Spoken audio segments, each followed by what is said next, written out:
তৃণমূল কংগ্রেস একটি বক্তব্যকে নিয়ে যেভাবে জলঘোলা করার চেষ্টা করছে। বঙ্কিম চট্টোপাধ্যায় সম্পর্কে তৃণমূল কংগ্রেসের এত মায়া মমতা কোথা থেকে হলো? কি করেছে? বন্দে মাতরম 150 বছরে কিছু করেনি। আমি উড়িষ্যায় গেছিলাম, ভুবনেশ্বরে, পরের দিন সেখানে বঙ্কিমচন্দ্রের বড় বড় কাট আউট দেখেছি, একটি উড়িয়া রাজ্যে একজন বাঙালি ব্যক্তির কাট আউট।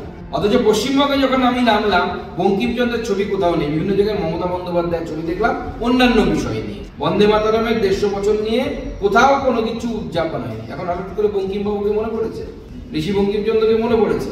এতদিন কোথায় ছিল? বঙ্কিমচন্দ্রকে তো আপনারা সাম্প্রদায়িক মনে করছেন, যে বামপন্থীরা চিৎকার করছে। সুনীল গঙ্গোপাধ্যায়, যিনি বামপন্থীদের অন্যতম ধ্বজাধরা ছিলেন, তিনি স্বর্গীয়, তার সম্বন্ধে বেশি কিছু বলতে চায় না। তিনি কতবার বঙ্কিমচন্দ্রের সমালোচনা করেছেন, অন রেকর্ড আছে। আজকে তারা বড় বড় কথা বলছে, মায়ের চেয়ে মাসিক দরদ বেশি।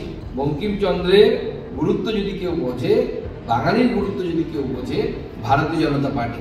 ভারতীয় জনতা পার্টি সাহস দেখিয়েছে একজন বাঙালির মূর্তি দিল্লির বুকে, একদম রেড রোডে, আমাদের দিল্লির বুকে, একদম যেখানে কুচকাওয়াজ হয় সেখানে লাগানোর জন্য। যেখানে কিং জর্জ ফাইভের মূর্তি থাকতো, সেখানে আমরা নেতাজি সুভাষচন্দ্রের মূর্তি লাগিয়েছি।